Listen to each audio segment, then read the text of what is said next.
ஃபேமிலியோட ஹெட் குடும்ப தலைவரான ஹாவர்ட்க்கு ஒரு சுரங்கத்துல ஒரு மோசமான கால்வான் கிடைக்குது.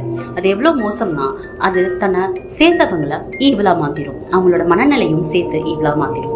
ஸோ அந்த கால்வானை கண்டுபிடிச்சு அதை ஆராய்ச்சி பண்ணும்போதுதான் தெரியுது அவரு அதை சாப்பிட்றது மூலமா சாவே இல்லாத ஒரு வாழ்க்கையை அவரால் வாழ முடியும்.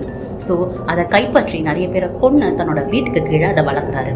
அப்படி வளர்க்கும் பொழுது அது வீடு முழுக்க கடகடன்னு பரவி நிறைய வளர்ந்து இங்க இருக்க மனுஷங்களையும் அது பாதிக்க ஆரம்பிக்குது.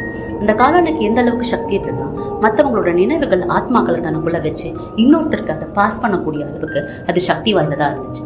ஸோ ஹாவர்ட் தன்னோட லைஃப் முடியும் பொழுது தன்னோட ஆத்மாவையும் தன்னோட நினைவுகளையும் வேறு ஒருத்தர்கிட்ட கொடுத்து தான் சாவே இல்லாத ஒரு வாழ்க்கையை வாழ ஆசைப்பட்டாரு. எல்லாமே நல்லா தான் போயிட்டு இருந்துச்சு. ஹாவர்டோட ஆசையும் நிறைவேற மாதிரி அவங்க வீடு ஃபுல்லாவே அந்த காளான் பரவி அவங்க மனுஷங்களையும் அது ரொம்பவே பாதிச்சு நல்லா வளர்ந்துகிட்டு இருக்கும் பொழுது அவங்களுக்கு ஒரு பிரச்சனை.